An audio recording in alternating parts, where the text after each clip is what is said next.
Olá. Uma nova exploração de conhecimento começando agora.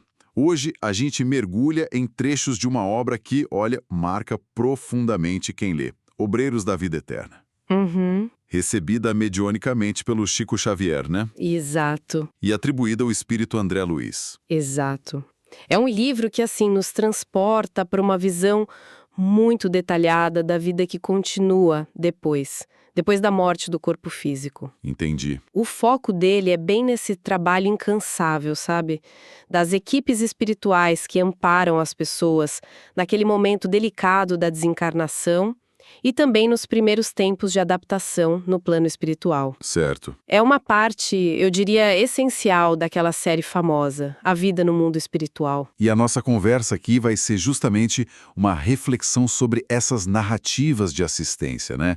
Os dramas humanos ali, que são muitos, e as lições profundas que, puxa, emergem dali. Com certeza. Não é bem um resumo, né? Acho que é mais um convite para a gente pensar sobre vida, morte, os laços que a gente cria e o significado do serviço ao próximo. Vamos tentar desvendar algumas dessas camadas. Isso, perfeito. E eu acho fundamental já começar com uma recomendação, sabe? A leitura completa dessa obra e também, claro, dos outros livros da série André Luiz oferece uma profundidade, um consolo até, que nossa análise aqui só consegue, indicar.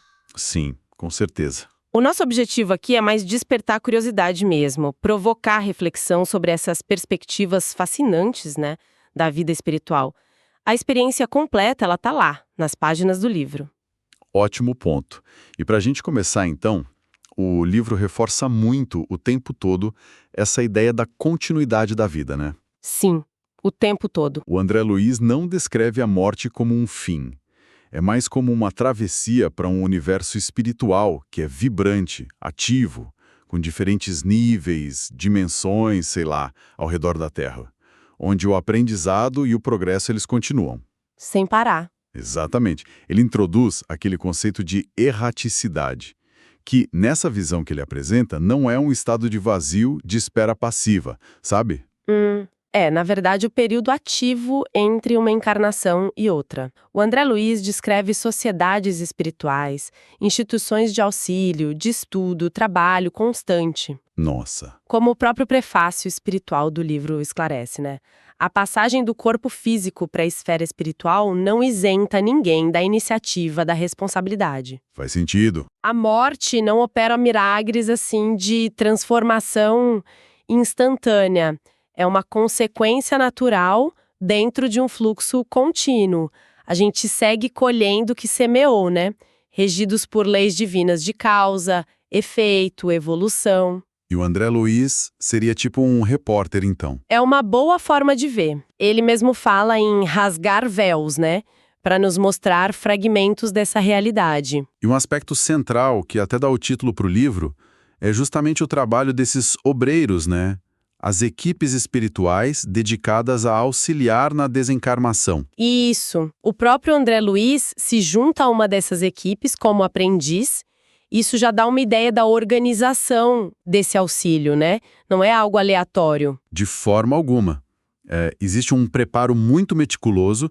A gente vê os espíritos buscando orientação, buscando energias em locais específicos, como o tal Santuário da Bênção. Uhum. Eles participam de palestras, de aulas, com instrutores experientes, como um tal Albano Mételo, que ressalta muito a importância do serviço até sacrificial, sabe? Nas zonas de maior sofrimento espiritual. Puxa vida.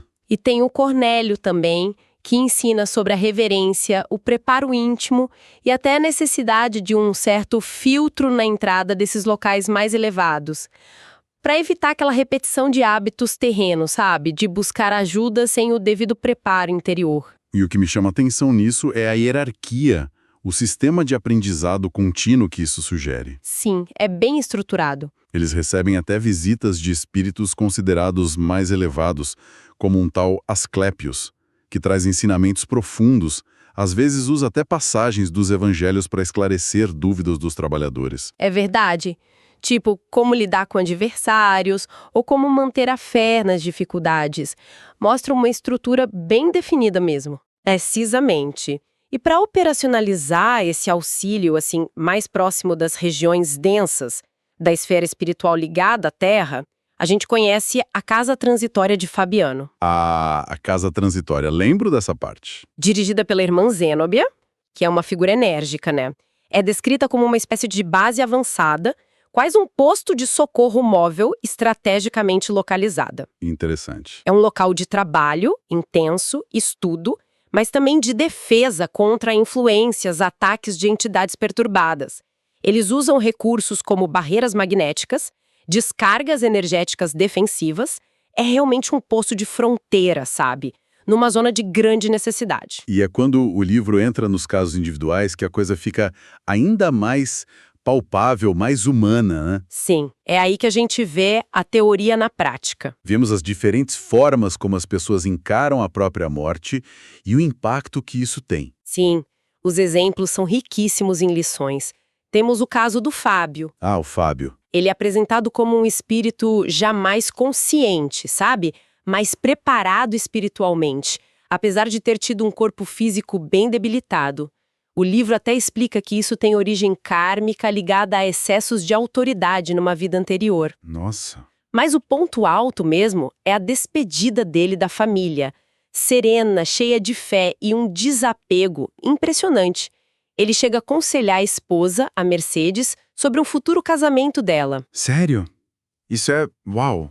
Pois é, dá um vislumbre do que seria um amor que realmente liberta, sabe? Que pensa no bem do outro acima da posse. Por isso, a transição dele é relativamente tranquila. É um exemplo claro do poder da preparação interior. Que contraste, né? Um contraste impressionante com o caso do Dimas. Nossa, total. Ele também era um trabalhador dedicado ao bem, um médium conhecido, respeitado.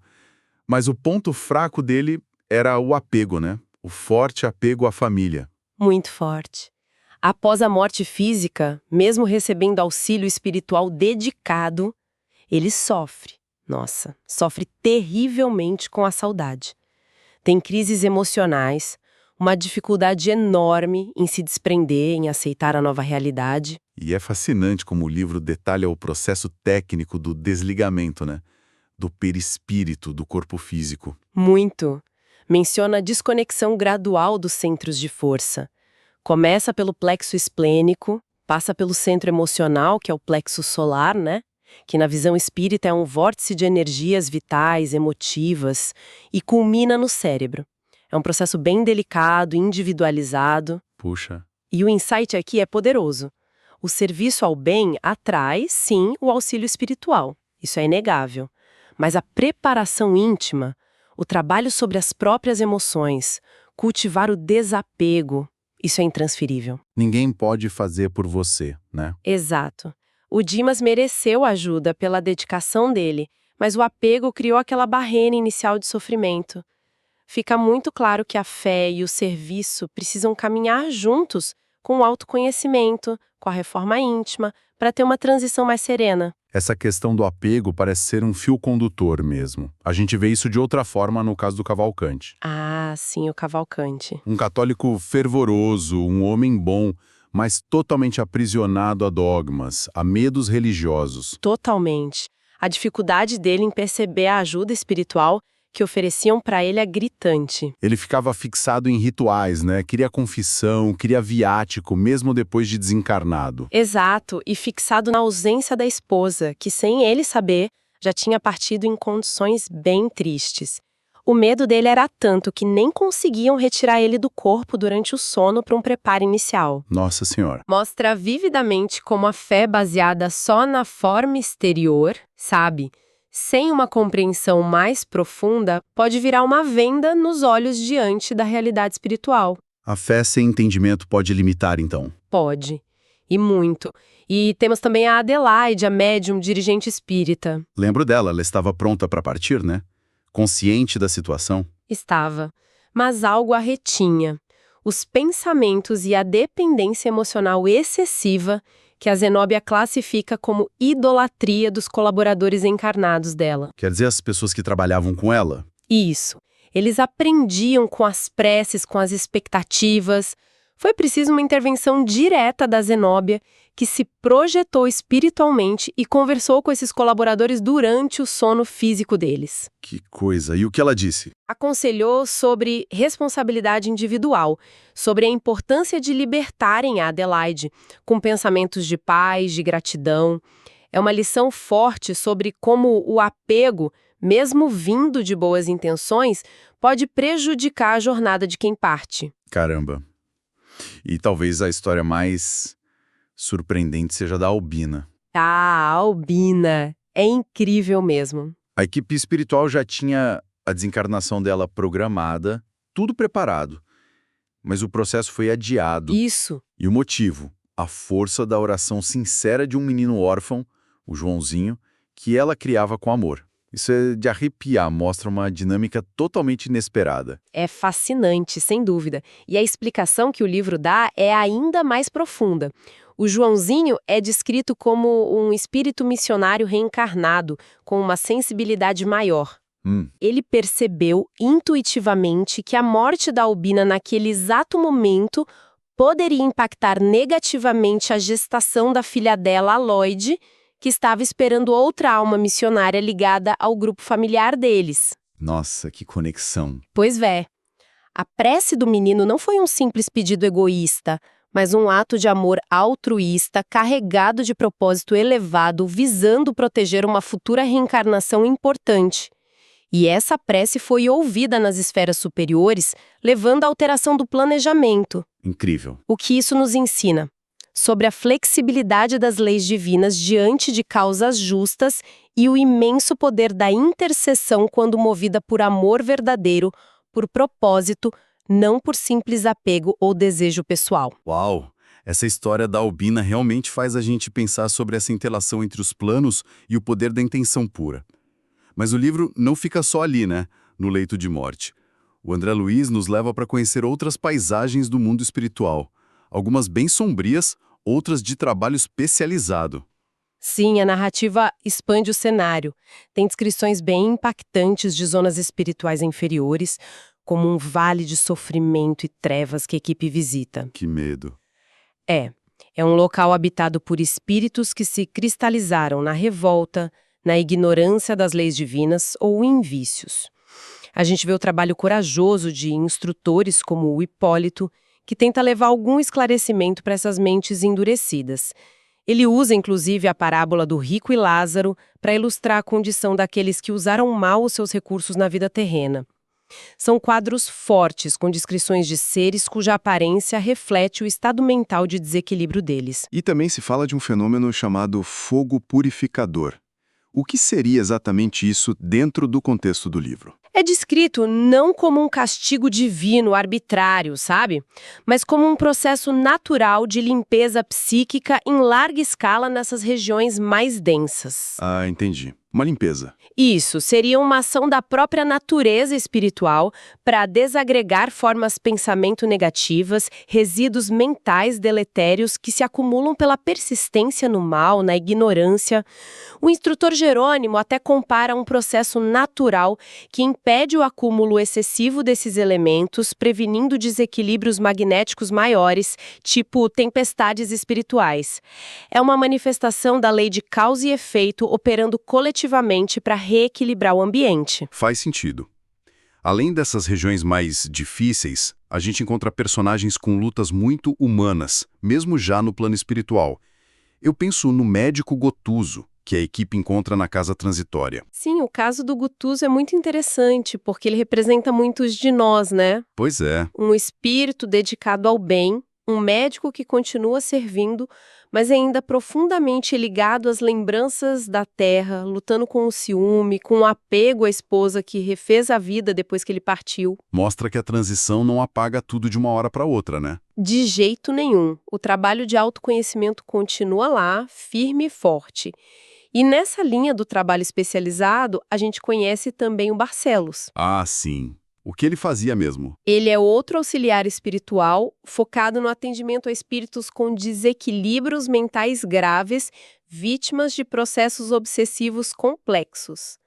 Ele oferece uma perspectiva fascinante. Como assim? Ele explica como muitos transtornos mentais diagnosticados aqui na Terra podem ter raízes profundas em desequilíbrios da alma, em dramas de vidas passadas, e como uma terapêutica que considerasse a reencarnação poderia oferecer caminhos mais eficazes de tratamento, indo além dos sintomas físicos ou cerebrais.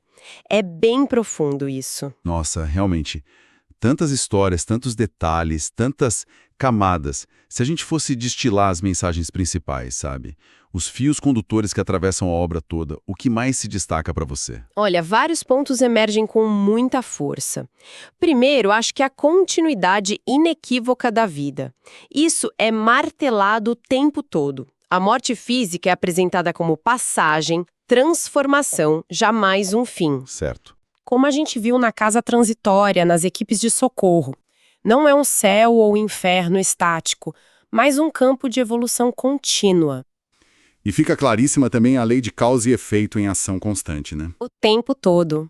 As condições pós-morte são um reflexo direto das nossas ações, pensamentos e, principalmente, dos sentimentos que a gente cultivou em vida. Exato. E isso nos leva a outro ponto crucial.